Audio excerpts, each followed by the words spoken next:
bienvenue à cette première conférence pour laquelle Paul Smith a eu la gentillesse de préparer. Donc cette conférence s'inscrit dans le cadre de l'exposition qui est en cours aux archives municipales sur la manufacture des tabacs de Riom, qui est ouverte au public jusqu'au 2 janvier prochain, qui a connu son petit succès. On savait qu'avec un sujet pareil, on allait toucher un public assez large. Donc on organise 2 conférences dans le cadre de cette exposition. Donc la première qui va permettre de recontextualiser la place de Riom dans le paysage des manufactures de tabac françaises. Ça, c'est la première. Et puis le 11 décembre, c'est le 11 décembre, le jeudi 11 décembre, on aura une intervention partagée entre Rino et Antoine Lavastre sur l'aventure de la Sainte Manu. Voilà, c'est une autre approche aussi de l'histoire de la manufacture des tabacs. Alors, juste avant de laisser la parole à Paul Smith, ça fait un petit peu plus d'1 an que je suis là et je finis par croire que, en fait, ce sont les Anglais qui... Les Anglais ont tendance à valoriser l'histoire riomoise, parce qu'entre le prêt de la lettre de Jeanne d'Arc à la British Library et l'intervention d'aujourd'hui, évidemment, Paul Smith ne va pas renier les origines. Alors, pour rapidement, après, si tu veux développer un peu plus, mais Paul Smith a fait sa thèse sur l'histoire de France, sur la Deuxième République, si je ne dis pas de bêtises. C'est comme ça qu'il a débarqué chez nous, depuis la perfide à Lyon. Et il a ensuite s'est spécialisé vers l'histoire industrielle, notamment en travaillant pour la CETA. À la fin des années 70 et au début des années 80, et dans le cadre d'une mission de recensement des ressources, des archives produites par la CETA et ses manufactures. Donc il y a eu un travail qui a été fait, notamment sur les ressources et les archives de la manufacture de Riom, un document dactylographié. Ça a été... Ensuite, il a enchaîné avec une expérience à peu près similaire à l'aérospatiale, avant d'intégrer l'administration centrale, et notamment le ministère de la Culture, où au sein duquel il a évolué dans différentes directions, notamment le service de l'inventaire et la direction générale des patrimoines. Et son expertise sur l'histoire industrielle a été précieuse. Et dans le cadre des activités, notamment du service de l'inventaire, il a participé à la protection, en tout cas à la gestion des dossiers, de la protection de plusieurs manufactures, à la reconversion aussi, au suivi de la reconversion de certaines manufactures, et notamment ici. Donc voilà, sa parole va être extrêmement précieuse et enrichissante ce soir. Enfin, sans lui mettre aucune pression. Je vais donc lui laisser tout de suite la parole. Et après la conférence, on pourra aussi, si vous avez des questions, on fera circuler le micro. Voilà.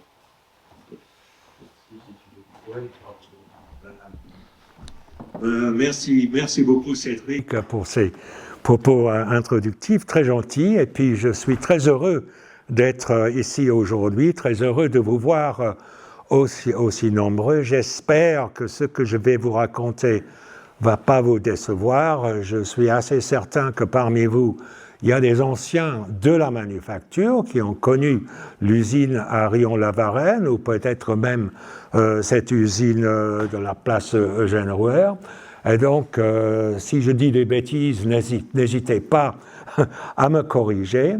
Ce que j'ai envie de faire, en fait, aujourd'hui, c'est de remettre un petit peu cette manufacture de Riom dans différents contextes. Et dans un premier temps, un contexte, disons, national, parce que cette manufacture, donc, qui date des années 1870, fait partie d'une organisation nationale du monopole des tabacs voulu par Napoléon Ier, en fait. Et donc, au début de ce monopole napoléonien, il y avait une volonté de l'administration parisienne de traiter les différents établissements dans les régions comme autant d'ateliers. Et à partir de la deuxième moitié du XIXe siècle, en effet, tous ces éléments étaient physiquement reliés par les chemins de fer. Donc il y a un contexte national qui est déjà vrai pour l'histoire des tabacs sous l'Ancien Régime, lorsqu'il y avait une ferme des tabacs qui recouvrait tout le pays et toutes les manufactures qui produisaient les tabacs. Et donc c'est un premier contexte donc, géographique, tout bêtement national. Les autres contextes sont, disons, les produits. Je vais montrer ici l'évolution des produits entre M. Labbé qui est en train de râper un rôle de tabac pour faire de la poudre à priser et en 1984 l'Aceta qui invente les Gauloises blondes. Et entre ces produits-là, il y a toute une histoire, disons, fiscale et administrative qui n'est pas inutile d'avoir un peu en tête pour ce qui suit. Mais je suis désolé, c'est un peu sec, mais bon, rappelons que la première taxe sur le tabac, c'est très ancien, c'est Richelieu, et que partout dans le monde, le tabac est taxé. C'est considéré comme étant un élément par nature qui est digne d'être imposé, car ce n'est jamais une denrée de première nécessité. C'est Necker qui le dit, l'impôt sur le tabac est de toutes les contributions la plus douce et la plus imperceptible, et on le range avec raison dans la classe des habiles inventions fiscales. Et donc, le tabac est toujours taxé. Enfin, le seul produit qui est taxé davantage, en fait, c'est le pétrole. Et donc, la question qui se pose, c'est comment lever cet impôt. Et en Angleterre, par exemple, qui est une île, c'est très facile, on fait des taxes de douane à la frontière. Lorsque le tabac est importé, il y a les droits de douane. En France, avec ces frontières moins définies, moins claires par la mer, on a décidé très tôt, 1681, de faire un monopole d'État. Un monopole sous l'Ancien Régime qui est affermé à des compagnies de fermiers, la Compagnie des Indes, la Ferme Générale. Ça, c'est un système qui fonctionne jusqu'à la Révolution française. Lorsqu'on abolit la ferme, on prend même l'avis des derniers fermiers généraux, dont Lavoisier.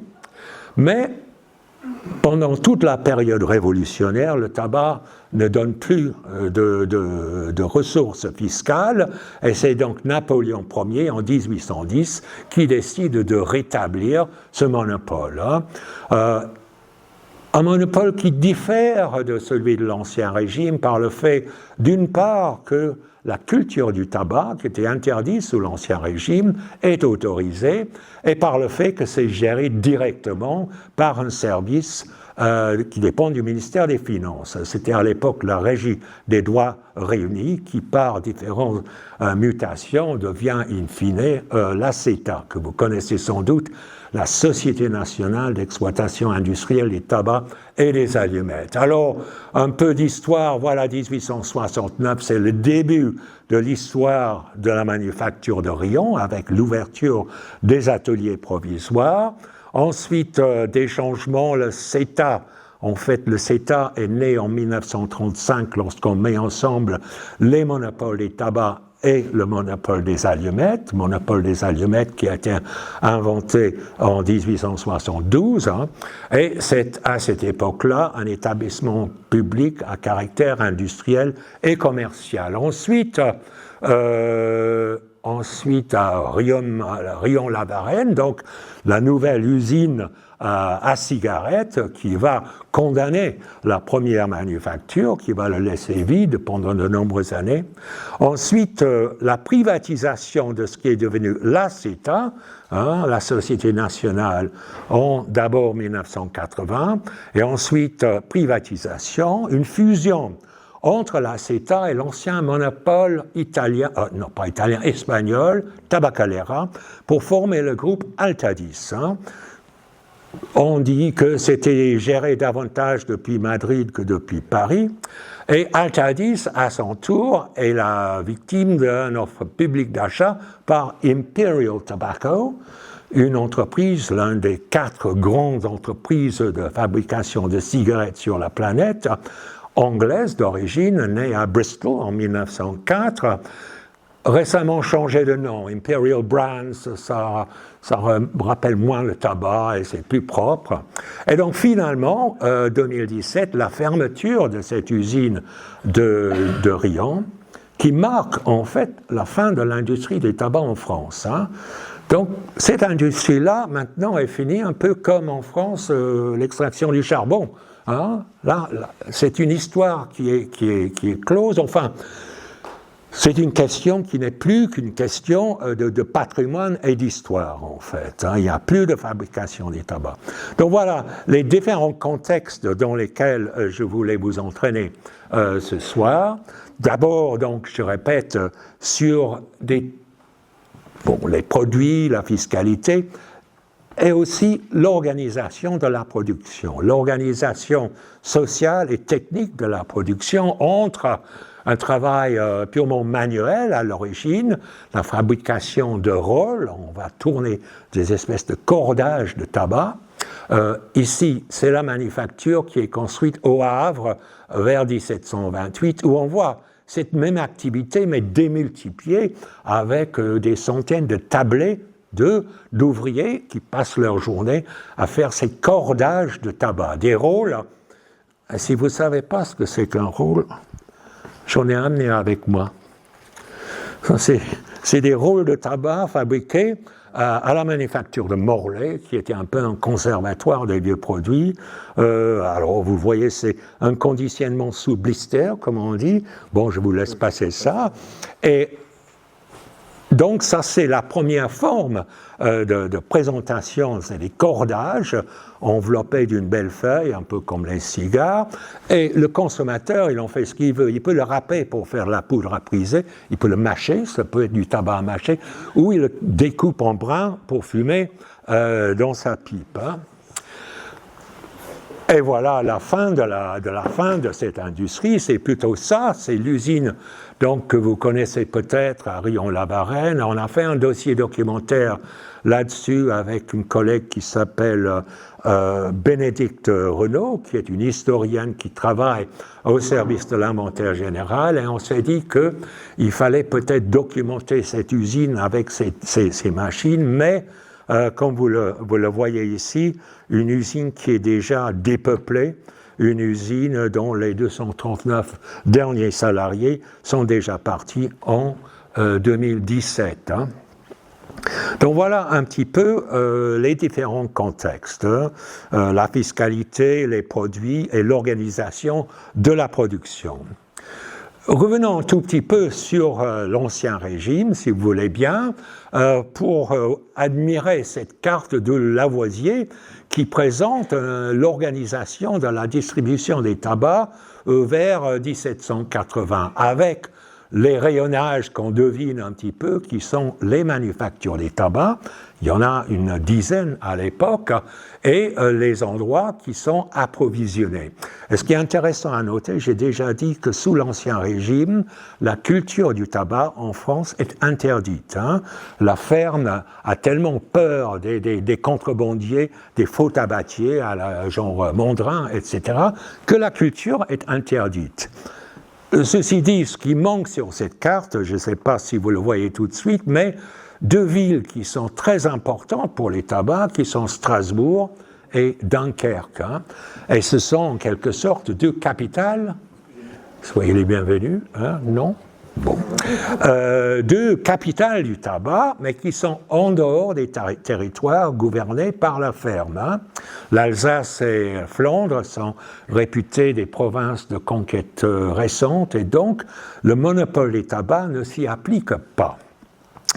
Mais ce qu'on peut noter aussi, c'est que les premières manufactures dans les premières décennies du XVIIIe siècle sont essentiellement sur la côte, à proximité des tabacs qui sont importés du Nouveau Monde, de Chesapeake, de Maryland, de Virginie, via l'Angleterre via Bristol et Liverpool et importé vers donc des manufactures, Le Havre, voici, Morlaix, qui est dans le Finistère aujourd'hui, en Bretagne, des manufactures, et on le sent déjà, des manufactures royales. Voilà, c'est l'œuvre d'architecte du roi, c'est Gabriel pour Le Havre, c'est Blondel pour Morlaix, ou encore Dieppe, cette manufacture-là n'existe plus, elle était détruite pendant la Deuxième Guerre mondiale, mais voilà des bâtiments prestigieux où effectivement on continue à fabriquer ces produits qui sont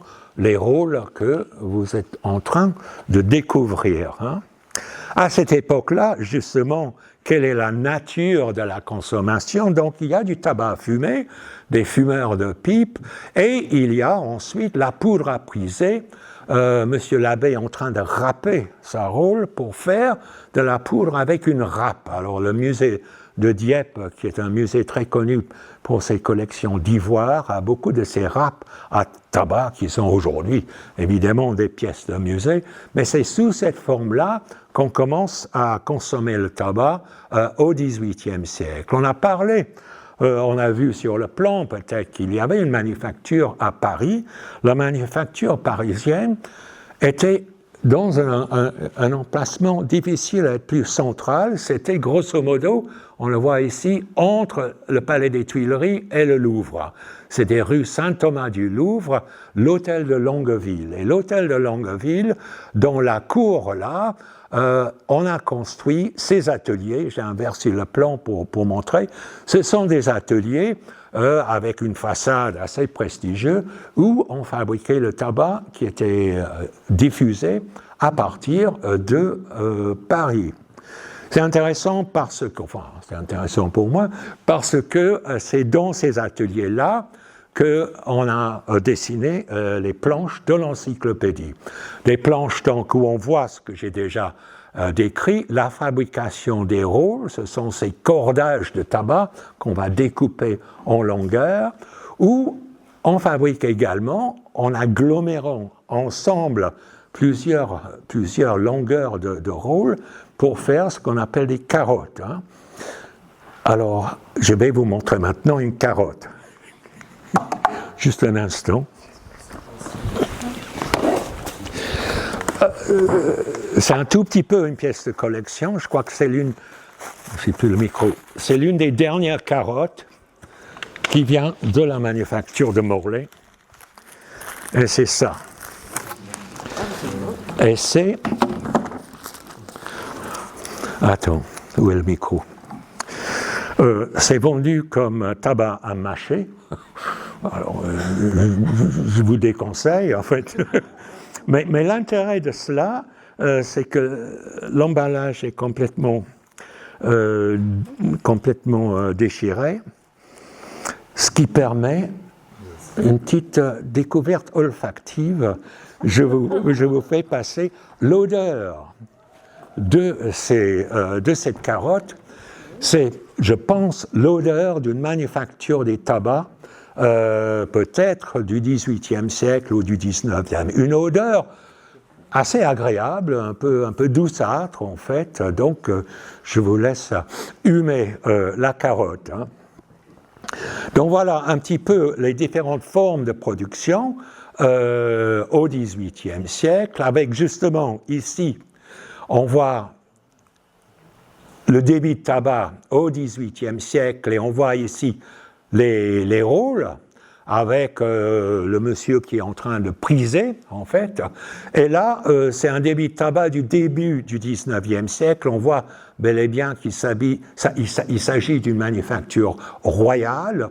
Et donc, ce qui est montré là, c'est une carotte. Les carottes étaient ficelées, en fait, pour tenir les bouts ensemble, et les débitants pouvaient soit les râper pour faire de la poudre, soit découper des morceaux. Mais donc, je crois que Morlaix a arrêté de faire des carottes peut-être en 1980, donc c'est une pièce de collection. Alors,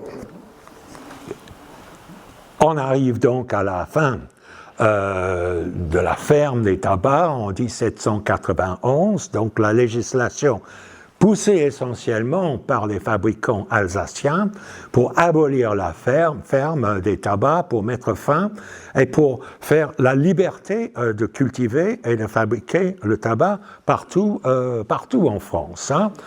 Alors je rappelle simplement avec la gravure que c'est une période où le tabac fumé en pipe, ce qu'on appelle parfois le scaferlati, le tabac haché, se popularise, notamment parmi les sans-culottes. Ce qu'on a ici, d'ailleurs, c'est le nombre de fabricants de tabac en l'an 11, c'est-à-dire 1802-1803. Ce qui est intéressant, j'ai agrandi un peu, Puy-de-Dôme, néant. Il n'y a pas d'industrie de tabac dans le Puy-de-Dôme pendant la Révolution. En revanche, Pas-de-Calais, il y a 108 fabricants de tabac, c'est-à-dire c'est une industrie qui prend de l'importance un peu partout, mais sans doute avec des petits fabricants, peut-être des ateliers simplement familiaux, et puis des départements dont on a oublié un peu l'existence. Donc voilà la période révolutionnaire à laquelle le décret de 1810 de Napoléon met fin, avec la création, à ce moment-là, d'une dizaine de manufactures de tabac à travers le territoire national. Or, bon nombre de plusieurs de ces manufactures qui sont créées en 1810, ce sont les anciennes manufactures de la ferme générale. Morlaix, par exemple, est remis en activité qui va perdurer jusqu'en 2007. Hein. Le Havre, c'est pareil, on va relancer l'ancienne manufacture du Havre. À Paris, on va trouver un autre lieu, je vais le montrer tout à l'heure, mais un peu partout, on va créer des manufactures essentiellement dans des grands bâtiments qui sont susceptibles d'abriter des grands nombres d'ouvriers rassemblés à faire un travail qui est encore essentiellement manuel. Hein. Et un certain nombre de ces premières manufactures de l'époque de Napoléon sont connues. Par exemple, ça c'est à Strasbourg, et c'est un ancien couvent des Visitandines, un ordre que je ne connaissais pas bien, mais à Strasbourg, il y a ce couvent qui est autour d'une église du XIIe siècle, en fait. Hein. À Lille, c'est un ancien hospice, hein. Et à différents endroits, des bâtiments vont être convertis en manufacture. Alors, il y a un autre que j'aime bien, qui est à Toulouse. À Toulouse, on voit une photo ancienne ici qui montre l'ancienne manufacture qui était un couvent des bénédictins, qui avait été transformé en filature de coton pendant la Révolution pour devenir la manufacture des tabacs en 1810. Aujourd'hui, il est toujours là. Il s'agit de l'école des beaux-arts de Toulouse. Hein. Donc, mais on devine un petit peu un bâtiment conventuel et qui est toujours en activité aujourd'hui. Voilà, ça c'est l'entrée. Ou un autre exemple qui est assez curieux, c'est à Marseille. Si vous connaissez Marseille, la rue Sainte, qui domine un peu le Vieux-Port vers le basilique Saint-Victor, il y a là une manufacture.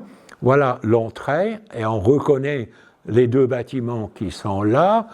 On n'arrive pas à lire ici, mais en fait, c'est marqué par-dessus l'entrée « Manufacture impériale des tabacs », mais c'est impérial du Second Empire, en fait.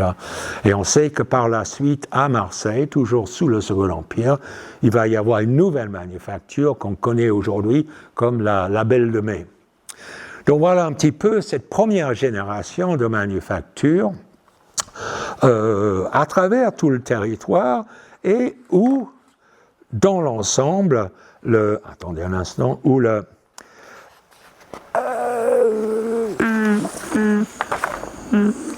une dizaine de manufactures qui vont continué à remplir les besoins de la consommation jusqu'au milieu du siècle. Hein.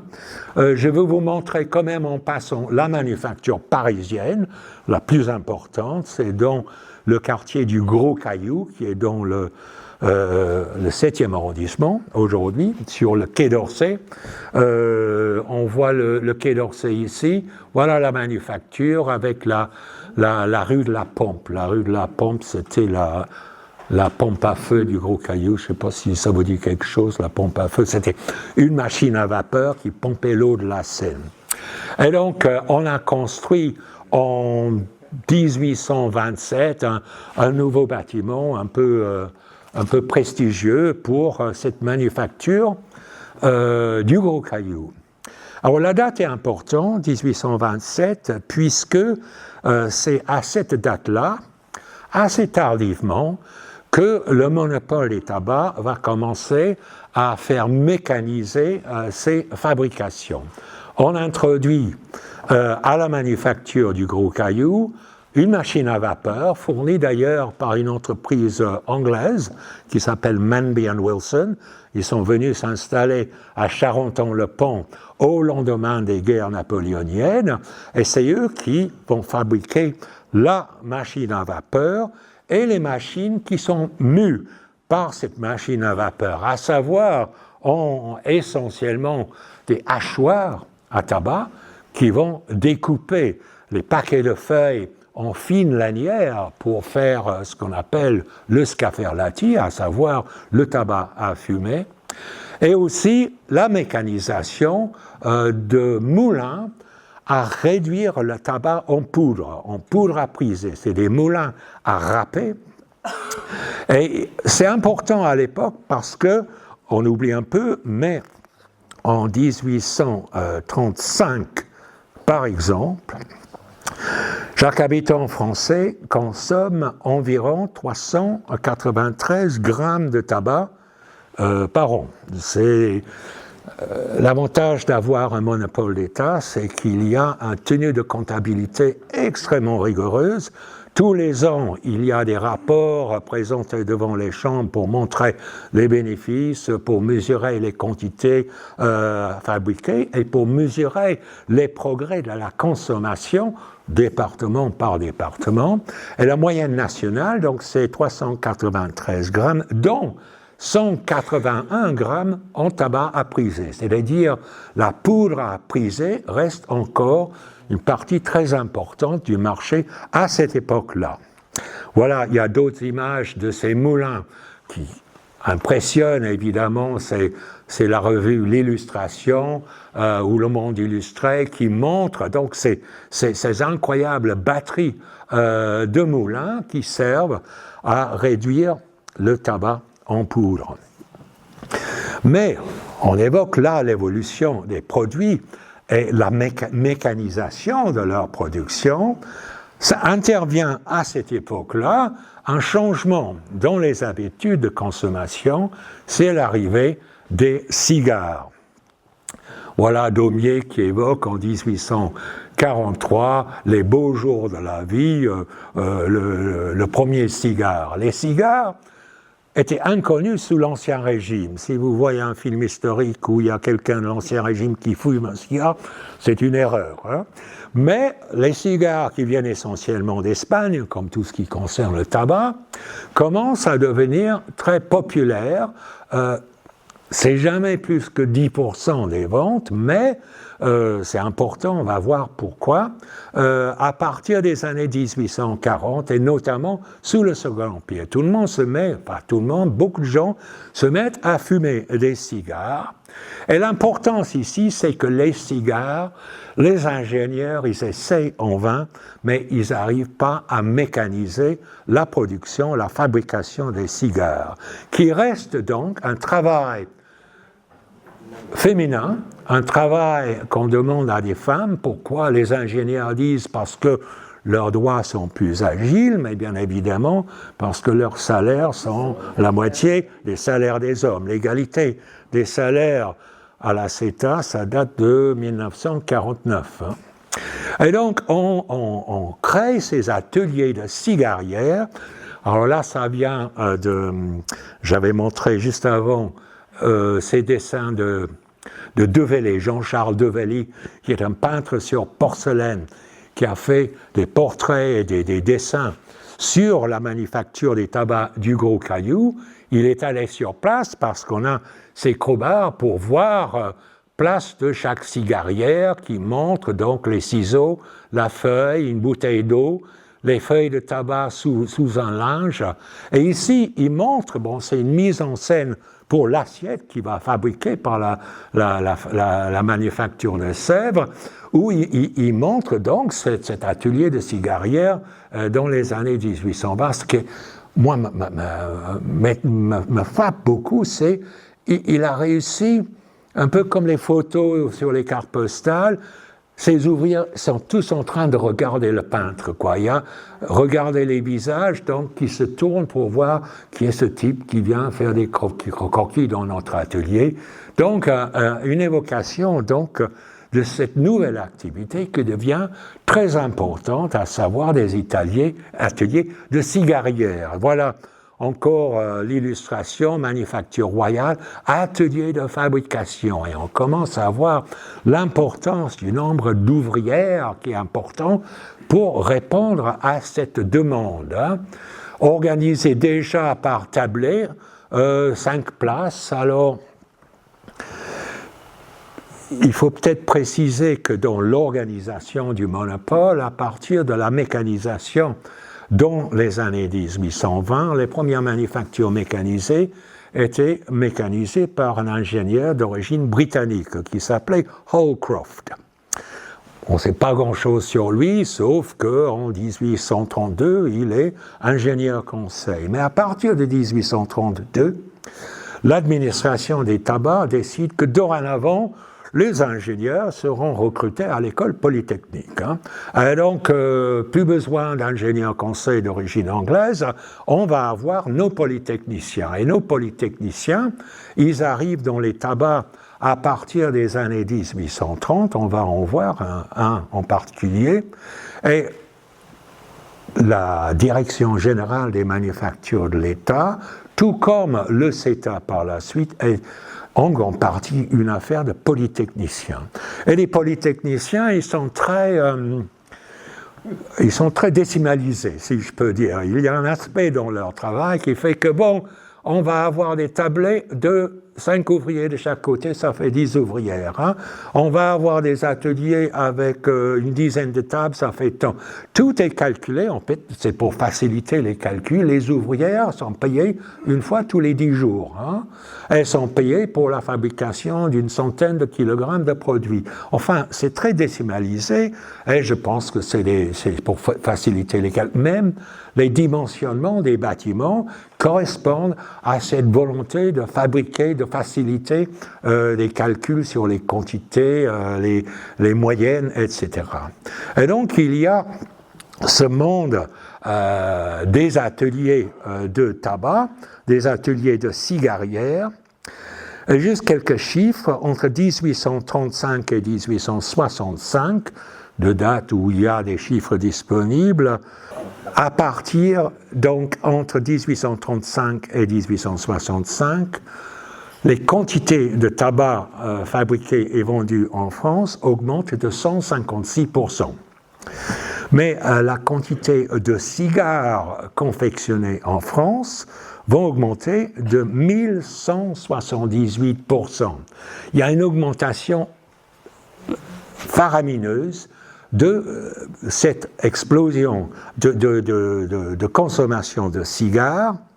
En 1835, tous ces cigares sont fabriqués par 1200 ouvrières dans différentes manufactures. En 1865, elles sont 15 000.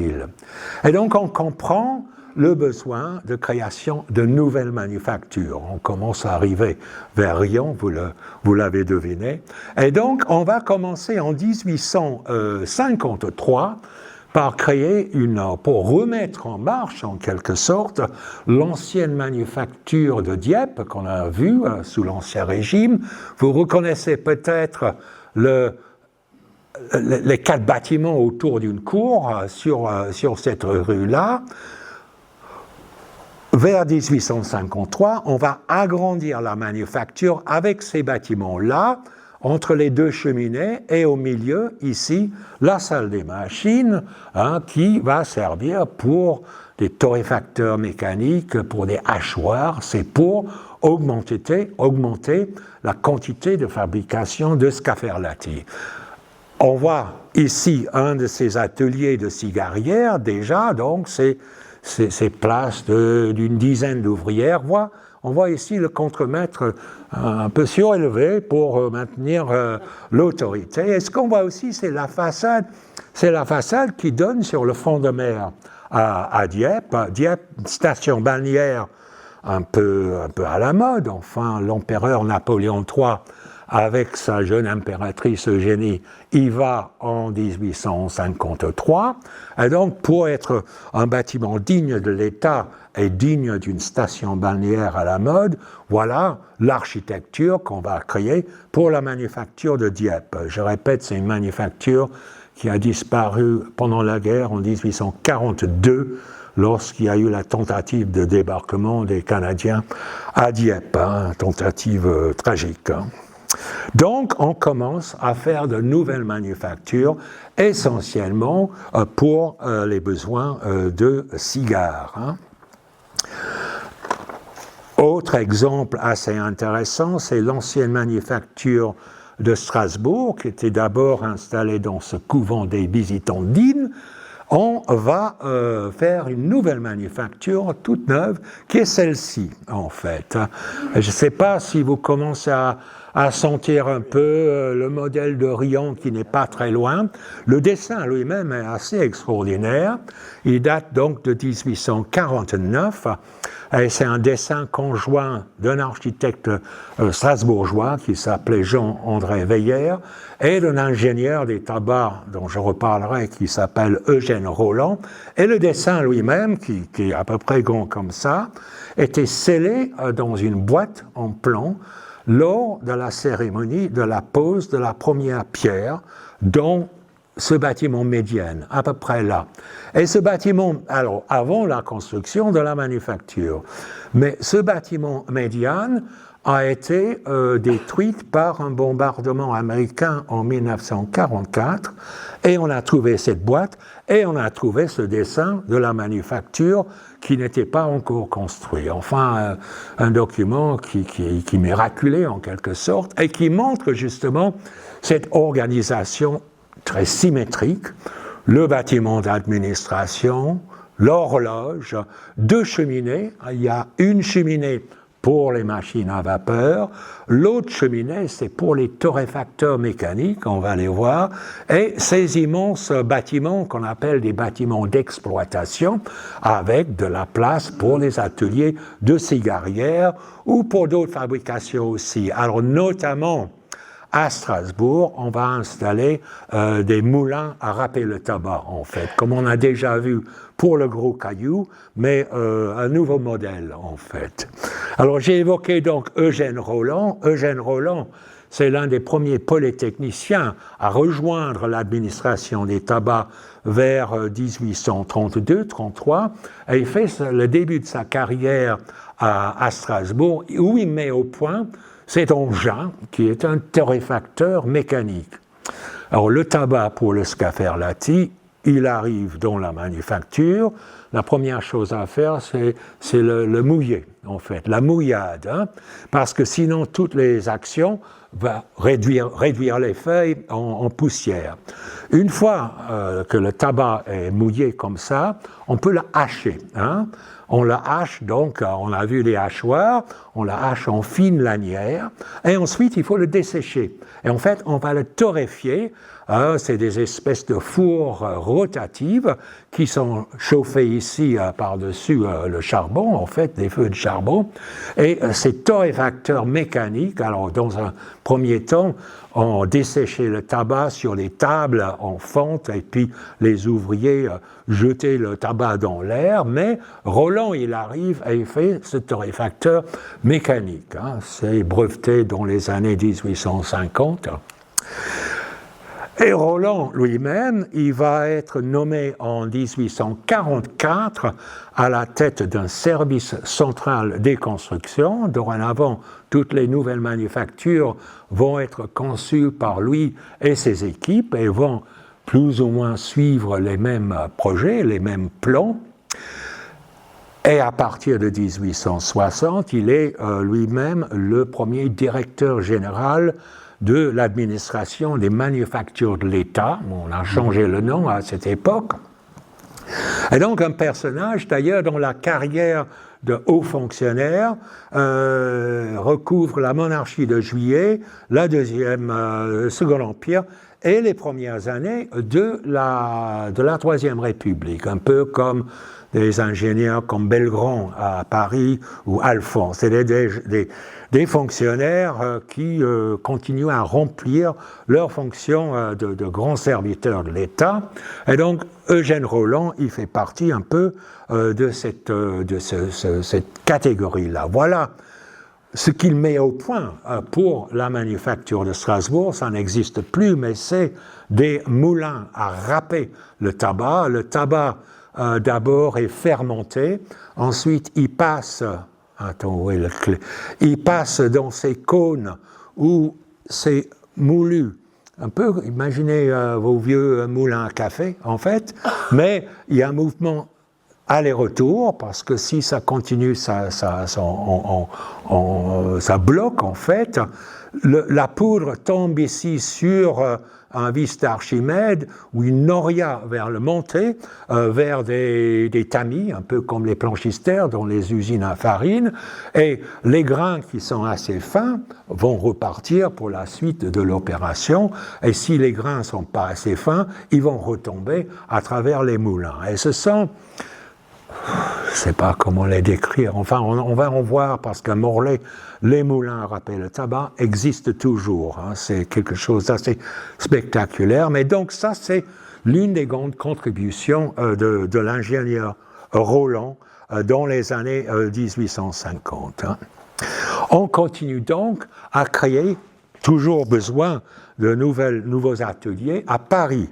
On va créer dans le quartier de Reuilly une nouvelle manufacture exclusivement consacrée à la confection de cigares avec des tabacs de la Havane. Hein. Ça, c'est une manufacture qui a... La photo date des années 1870, mais la manufacture a été démolie dans les années vers 1976. Hein.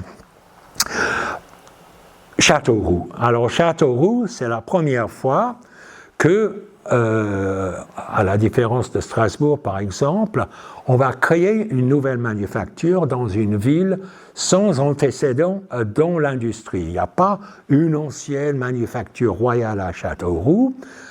C'est donc dans les années 1850, cette manufacture. Et on voit ici, pour la première fois, l'importance d'un homme politique qui s'appelle Eugène de Bryas, qui a pistonné en quelque sorte la création de la manufacture, ce qui est important pour Riom parce qu'il y a le même phénomène à Riom, c'est-à-dire l'administration parisienne, ils vont définir une circonscription où les tabacs ou les entrepôts sont mal approvisionnés par les manufactures existantes, et ils vont identifier les grandes villes qui sont dans cette zone, et il va leur inviter en quelque sorte à postuler pour devenir le siège d'une manufacture impériale. Et les villes en question, on le comprend bien, ils ont très envie d'avoir une manufacture, car ça veut dire des centaines, presque 1000 emplois, pour ainsi dire, garantis par l'État, pour des femmes essentiellement. Ça veut dire la prospérité qui vient pour toute la ville avec, je sais pas, la fourniture, l'entretien des ateliers. C'est-à-dire, c'est une garantie de prospérité qui fait que les villes, ils vont se concurrencer en quelque sorte pour attirer l'administration. Alors donc ici, l'administration est pistonnée par cet homme politique bonapartiste, mais la ville doit donner le terrain, il doit niveler le terrain, il doit donner des garanties, il doit trouver des ateliers en ville où on peut ouvrir des ateliers provisoires pour commencer à recruter des cigarières et pour former une main-d'œuvre déjà rodée à la fabrication des cigares. Hein. Ce qu'on voit aussi avec cette manufacture comparée au modèle de Strasbourg, c'est les bâtiments sont séparés les uns des autres par des passages de service. Hein. L'idée là, c'est d'empêcher la propagation d'incendies si jamais un des bâtiments prend feu, et c'était le cas d'ailleurs de ce bâtiment à Châteauroux dans les années 1930, l'incendie ne va pas se propager et ça permet aussi d'avoir un meilleur éclairage dans les ateliers qui font à la juxtaposition des bâtiments. Et l'autre fait important qu'on voit, on voit un peu mal, mais le chemin de fer. Le chemin de fer, c'est la livraison des tabacs en feuilles matières premières qui viennent d'un peu partout. Il faut le préciser que les produits tabac sont toujours des mélanges de feuilles d'origine différente. Ça peut être des feuilles qu'on appelle indigènes, qui viennent de Dordogne, Lot-et-Garonne, de l'Alsace, avec des tabacs qu'on appelle étrangers, en fait, ou exotiques. C'est des tabacs, ça peut venir des Amériques, des colonies américaines ou ailleurs. Et donc, la matière première arrive par chemin de fer et stockée dans ce bâtiment-là, et va faire grosso modo un circuit en U à travers les différents bâtiments, avec quelquefois des changements de niveau, hein, et puis va revenir vers le chemin de fer pour expédition vers des entrepôts qui sont gérés par les contributions indirectes. Dans chaque chef-lieu d'arrondissement, il y a un entrepôt où les débitants vont venir pour prendre les stocks de tabac à vendre. Donc voilà, Châteauroux, c'est un peu la première grande manufacture du Second Empire. Encore d'autres détails. Voilà, on voit mieux le chemin de fer, là. On voit mieux comment on concentre dans ce bâtiment médiane les moulins à râper le tabac, hein, qui sont là, beaucoup plus nombreux qu'à Strasbourg, mais en même temps, c'est tablé, c'est interminable tablé de cigarières. Hein. Oui, une autre image quand même de Châteauroux, parce que ça permet de voir, d'une part, ces passerelles métalliques, hein, qui permettent donc des circulations entre tous les bâtiments, comme si les bâtiments étaient jointifs, hein, et surtout la grande cour de la manufacture, dans une photo qui date de 1890 et qui montre la fouille des ouvrières avant la sortie. Alors, l'administration des tabacs, dans le domaine de la culture, mais aussi dans les manufactures, vit dans la hantise du vol des tabacs, en fait. Les manufactures sont enfermées derrière des hautes murs. Il n'y a qu'une seule entrée dans la manufacture qui est strictement contrôlée. Et peut-être pas tous les jours, mais aux sorties des ateliers, il y a la fouille des ouvriers, des ouvrières. Il y a la fouille des vêtements et la fouille des chaussures. Hein. Et donc voilà, on voit peut-être 1000 ouvrières rassemblées pour la fouille en 1890, au début du siècle. Je racontais ça à la manufacture du Gros Caillou. Il y avait d'abord la fouille des ouvriers, et ensuite il y avait la fouille des fouilleurs. Enfin, je sais pas, la confiance régnait. Donc voilà, la manufacture de Châteauroux, mais à la même époque, sensiblement, il y a à Nantes cette manufacture, pareil, reliée au chemin de fer. On devine ici, il y a une plaque tournante qui permet aux wagons de rentrer le long de ce bâtiment-là. Donc voilà le chemin de fer, on n'est pas loin de la gare de Nantes, là. Les torréfacteurs Roland. Et pas une nouveauté, ce bâtiment-là, qui est la crèche. Donc il y a toutes ces ouvrières cigarières qui ont souvent des enfants.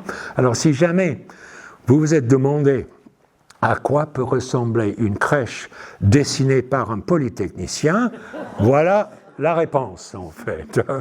Bon, des berceaux rangés, enfin, j'arrive pas à savoir ce que c'est cet engin, c'est pour mettre les bébés, les enfants qui puissent se promener, c'est ça?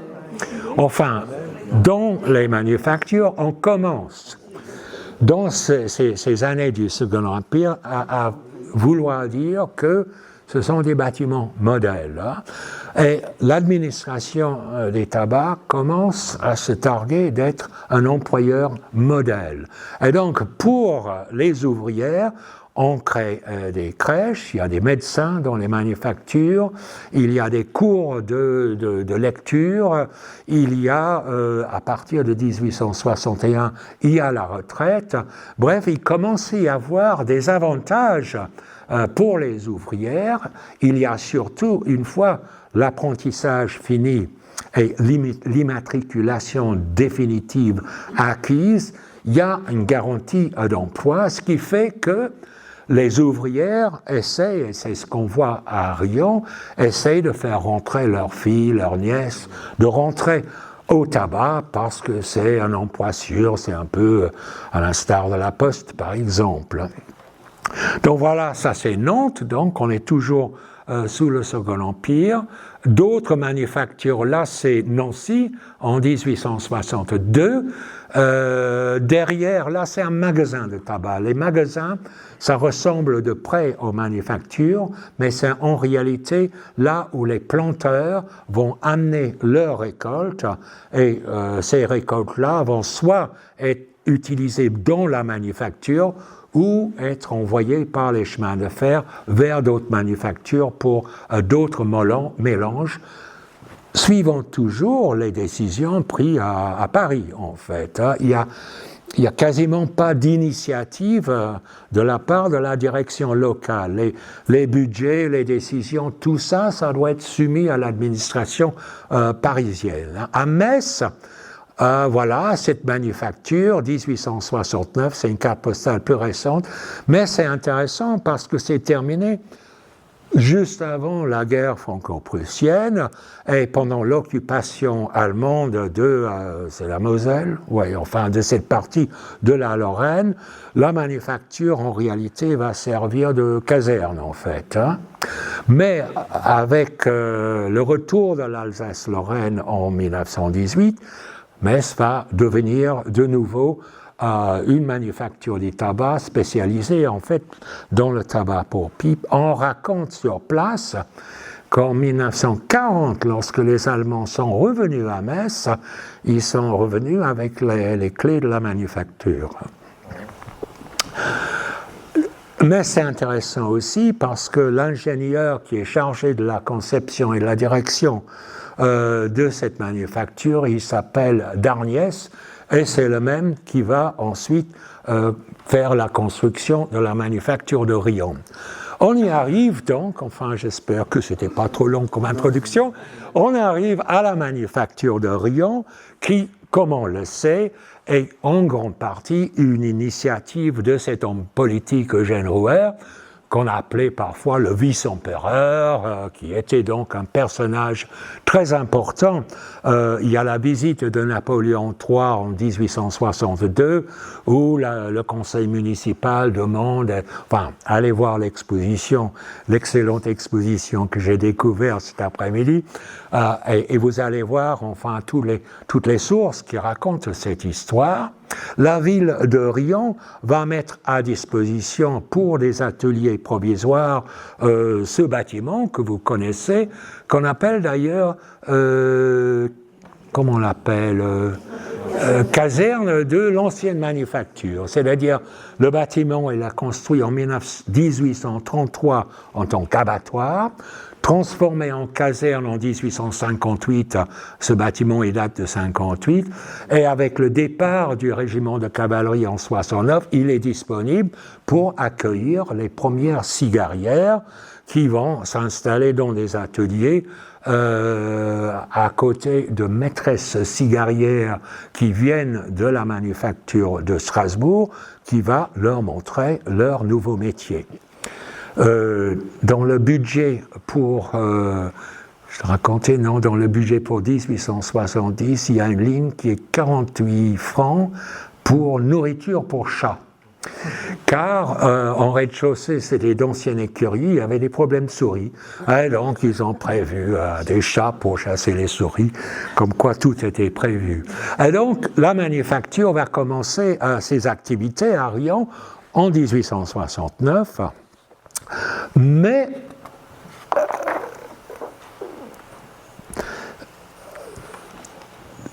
le fait que ça soit Eugène Rouher, évidemment, après 1861, l'importance de ce parrain-là un peu compromis, en fait. Hein. Et il s'avère également que l'administration a beaucoup de mal à recruter des ouvrières qui suivent 1 an, 2 ans nécessaires pour l'apprentissage, pour apprendre à gagner un salaire décent, payé toujours à la pièce. Hein. Et il s'avère, d'après les archives, qu'environ 1 ouvrière sur 2 va partir avant d'avoir fini son apprentissage. Et donc, l'administration, le conseil d'administration est en train de guetter tous les villages des alentours. Est-ce qu'on a bien récupéré toutes les jeunes filles disponibles? Pourquoi elles s'en vont ailleurs? Est-ce qu'il faut augmenter nos tarifs? Enfin, toutes ces questions-là. Avec une question aussi qui est liée à la présence d'Eugène Rouher, c'est que la population de Riom à cette époque, c'est quelque chose comme 10 000 habitants, comparé à Clermont-Ferrand où ils étaient 33 000. Et donc, le fait d'avoir préféré Riom à Clermont-Ferrand, c'est clairement dû à l'influence d'Eugène Rouher. Fort heureusement, si on peut dire, en fait, on peut peut-être le dire comme ça, avec la guerre franco-prusse et le traité de Francfort, la France va perdre l'Alsace-Lorraine et va du coup perdre 2 manufactures, celle de Strasbourg et de Metz. Et donc, dès le lendemain de l'année terrible, de nouveau, l'administration a besoin de nouvelles manufactures. Et c'est pour cette raison-là qu'en 1875, je pense, on décide de construire à Riom la manufacture définitive. Hein. On voit ici, je suis désolé pour la qualité de la reproduction, mais bon, allez, je répète, voir l'exposition. Voilà les premiers plans masse établis par Darniès pour la nouvelle manufacture de Riom, où on ressent ce besoin de symétrie, mais une symétrie n'est pas, n'est pas dépourvue d'intérêt fonctionnel. Hein. Tous ces angles droits, ça permet le transport des matières à l'intérieur des bâtiments de la manière la plus économique qui soit, en fait. Hein. Et donc voilà, on trouve la même organisation avec l'administration, avec l'abattement des machines, avec tout ce qui est mécanique concentré dans ce bâtiment central, et le tout calé donc contre la ligne de chemin de fer du PLM à l'époque, la ligne de Saint-Germain-des-Fossés à Nîmes, je crois, si je ne me trompe pas. Et donc voilà, c'est la conception partagée. Ça, c'est très important aussi. Il n'y a pas d'architecte dans l'affaire maintenant. Il y a l'ingénieur sur place qui s'appelle Darniès, hein, et le service central des constructions, qui dirigé à partir de cette époque par un autre ingénieur qui s'appelle Debise, mais qui continue à pérenniser les traditions établies donc par Eugène Roland. Et il y a une autre image, alors là, autre image de la manufacture qui date de 1913, qui permet d'apprécier cette symétrie assez remarquable. Enfin, depuis la place, aujourd'hui la place Rouher, tout est rigoureusement symétrique.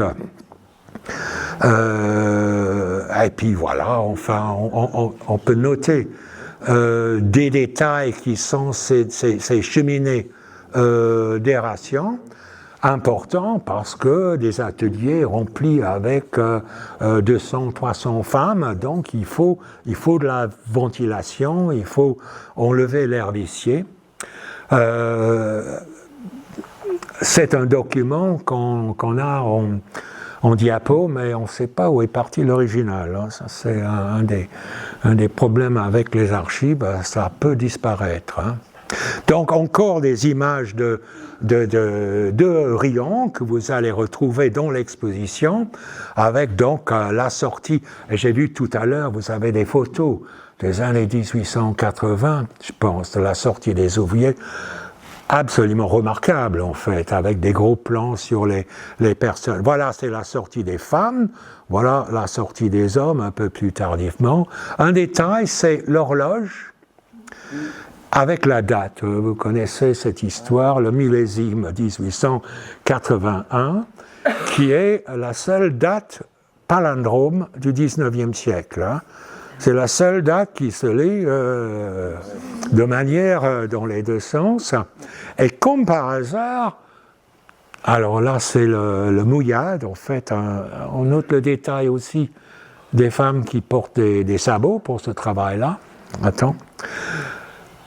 Et la date de 1881, comme par hasard, va se trouver sur la manufacture du Mans et la manufacture du Dijon. Ces ingénieurs, ils étaient tellement obsédés par ces notions de symétrie qu'ils aimaient tellement la date 1881 qu'ils en collaient un peu partout. Donc, on continue. Après le lancement de la nouvelle manufacture de Riom, à créer des nouveaux centres de production au Mans, à Dijon. Ce sont des sites qui... à Pantin, là, on est en banlieue parisienne. En fait, les premiers bâtiments là ont été loués tout d'abord à un autre industriel. Orléans, 1883. On sent toujours la même organisation sensible des bâtiments, le chemin de fer au fond. Toulouse, alors, on a vu l'école des Beaux-Arts, qui est l'ancienne manufacture de Toulouse. La nouvelle est celle-ci, qui est entre le canal Saint-Pierre et la Garonne. Là, exceptionnellement, c'est une manufacture qui n'est pas reliée au chemin de fer. Hein. Il y en a à Strasbourg, il y a ici les Moulineaux, il y a quelques-uns qui ne sont pas proches du chemin de fer. Lyon, en revanche, Lyon, il y a, là, c'est le chemin de fer Lyon-Genève. Et Lyon, en quelque sorte, alors la date 1932, c'est la date de l'ouverture de la manufacture de Lyon. Les premiers dessins, la première conception dataient d'avant la Première Guerre. Hein. Mais le chantier a été retardé par la Première Guerre mondiale, ensuite par des problèmes, des litiges avec des entreprises de construction, et donc une manufacture qui n'a vu le jour qu'assez tardivement, et dont la durée de vie d'ailleurs a été assez courte. Hein. Revenons donc à Riom. Et voilà le plan des bâtiments vers la fin de son activité, où on voit notamment ce nouveau bâtiment X qui date de 1936, qui est un bâtiment qui correspond en fait à une évolution dans la consommation et dans les modes de consommation du tabac, c'est-à-dire c'est conçu pour les cigarettes. Hein. C'est à partir donc de la Première Guerre mondiale que la cigarette toute faite commence à être de plus en plus important à partir de machines de fabrication à grand rendement qui sont développées aux États-Unis par l'ingénieur Bonsack et qu'on commence à utiliser en France. Et ces machines-là, qui sont lourdes et qui nécessitent beaucoup d'encombrement, ont fait pour ces machines ce bâtiment X qui est tout en béton armé, hein, fini les poteaux en fonte et la structure bois, tout en béton armé, où vous reconnaissez la courbe là qu'on va retrouver, et puis des ateliers. Alors ce qui est étonnant, enfin ce qui moi m'étonne un petit peu, c'est que ce bâtiment de 1936, on a tout fait pour que extérieurement il ressemble aux bâtiments existants. Les mêmes baies, les mêmes dimensions hautaires, en fait, c'est 15 mètres de large, 112 mètres de long, comme les autres bâtiments d'exploitation, mais voilà, c'est un bâtiment moderne, béton armé, et qui correspond à cette nouvelle forme de consommation qui est les cigarettes toutes faites. Et ça, comme vous le savez, aujourd'hui, la cigarette toute faite, c'est quasiment la seule forme de consommation des tabacs de nos jours. Le plan permet de voir aussi quelques autres nouveautés, ces ateliers le long du chemin de fer, et puis X' là, c'est tout simplement une cour couverte, et donc on voit la configuration des bâtiments lorsque elle est fermée vers 1975. Alors, juste un petit retour sur l'entre-deux-guerres. L'entre-deux-guerres, c'est la période qui a vu l'extension la plus importante des manufactures. Et on voit, il y en a 22 à travers tout le territoire. Et on voit que Riom, alors la hauteur des colonnes là, représente un peu l'importance de la fabrication.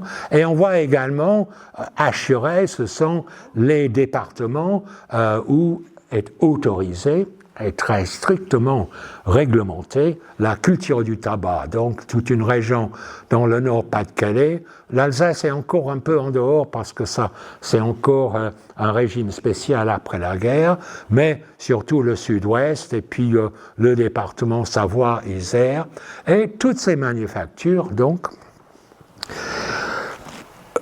qui correspond à l'extension maximale donc, de cette industrie.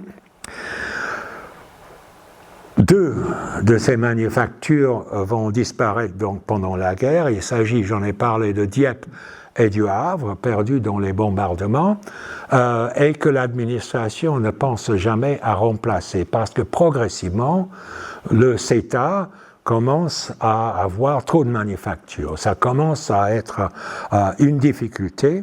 Et à partir des années 1950, il y a un changement de stratégie industrielle, c'est que chaque manufacture va être spécialisée dans un certain type de produit. C'est à ce moment-là qu'on va décider que Bordeaux, Strasbourg, Morlaix vont être spécialisés dans les cigares, que Riom va être spécialisé dans les tabacs et entre autres les tabacs, les cigarettes en tabac blanc. On va décider que Metz, ça va être exclusivement le tabac pour pipe, etc. Il y a une spécialisation et qui correspond progressivement au développement d'un nouveau modèle, d'une usine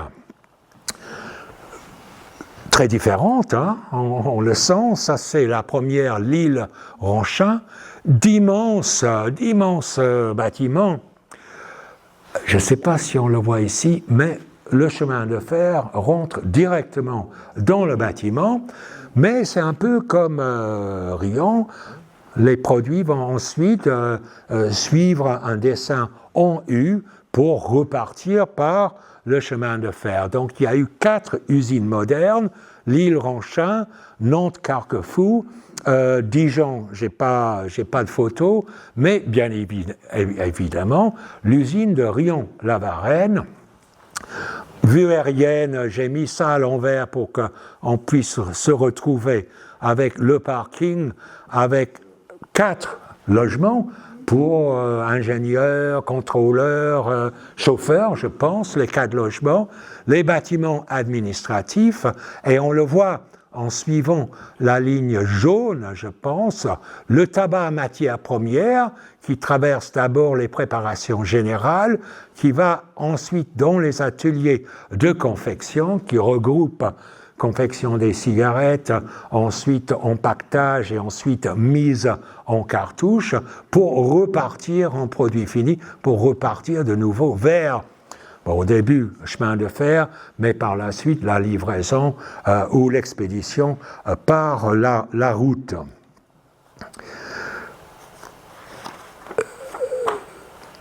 Moi, j'arrive sur ces entrefaites en 1980, invité donc par l'administration centrale de la CETA d'aller faire un audit sur les archives de la manufacture qui sont à l'époque dans cette usine-là.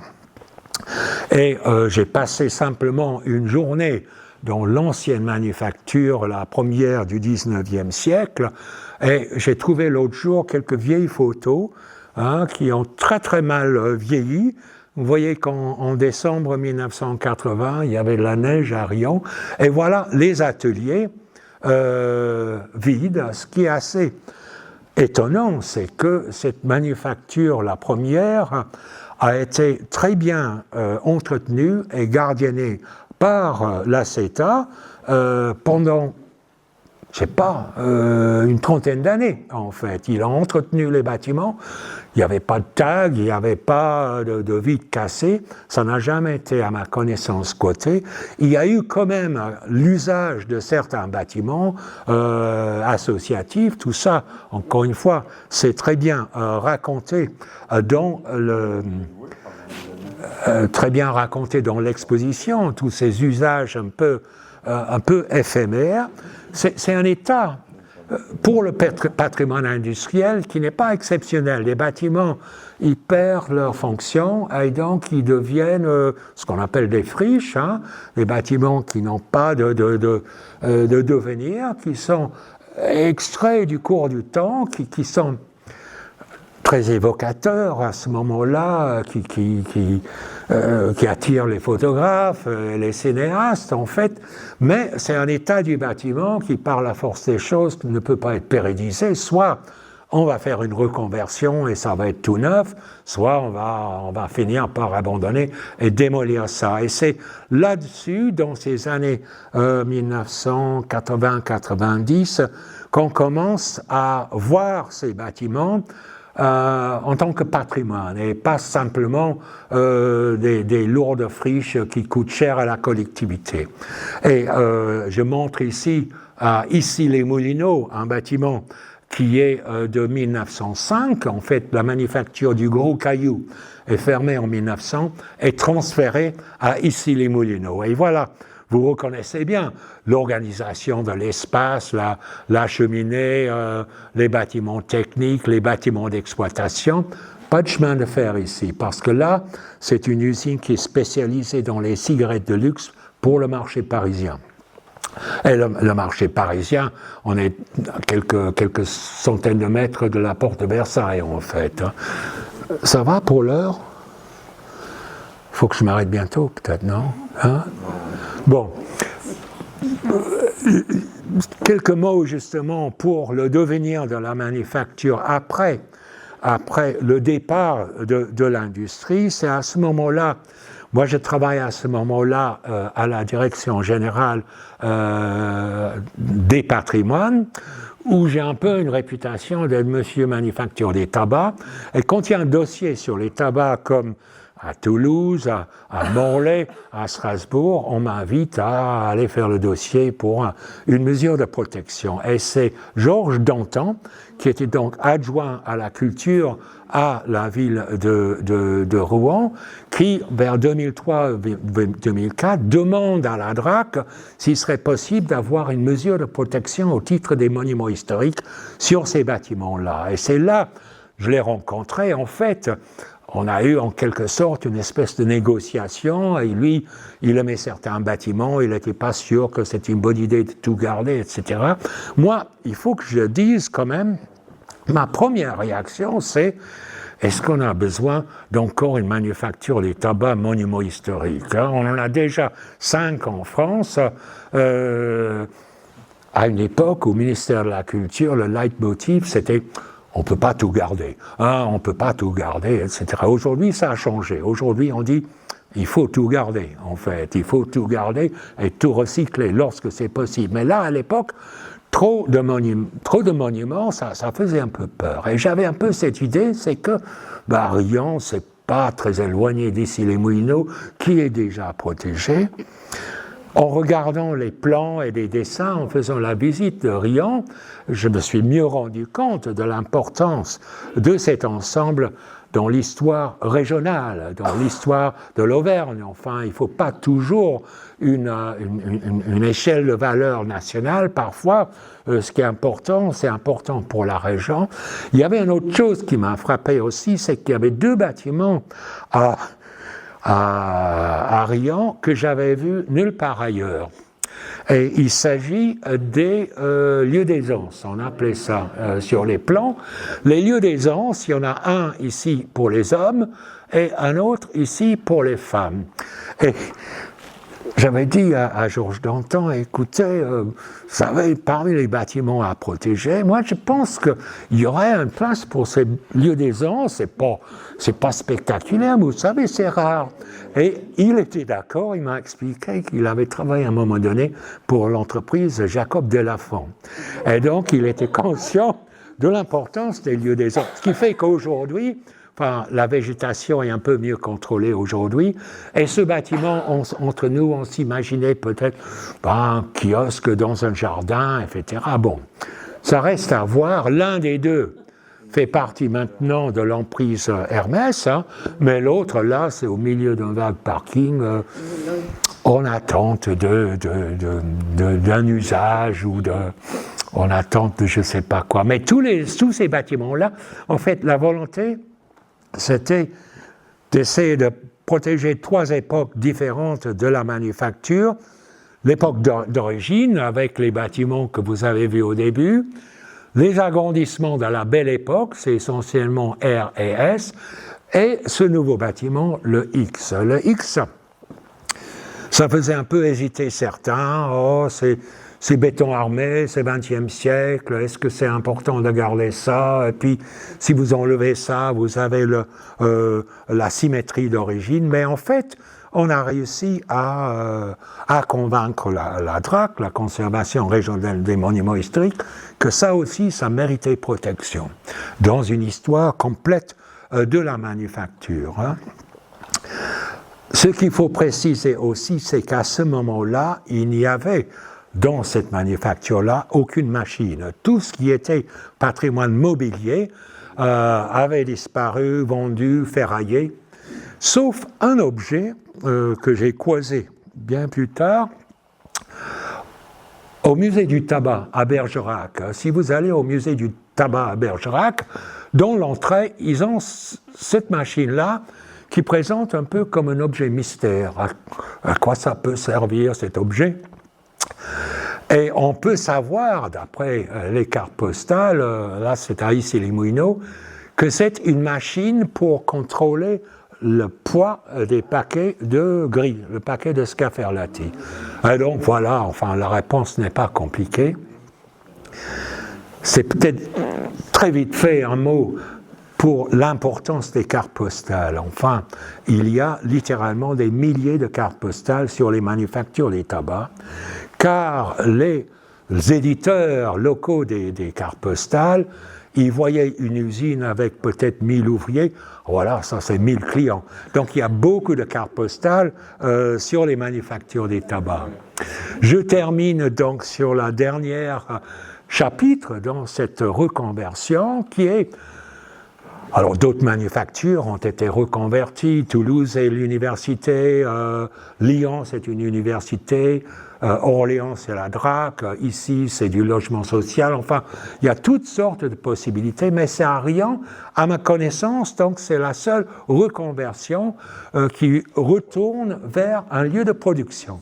Et un lieu de production où d'après ce que j'ai compris, pas si éloigné que cela, de ce travail des cigarières qui travaillaient à la main, assis à des tablets, et voilà, les quelques photos qu'on peut avoir d'Hermès, ça montre un peu cet esprit. Monsieur le maire vient de m'apprendre que Hermès va encore développer ses activités sur Riant, qui est une très bonne nouvelle.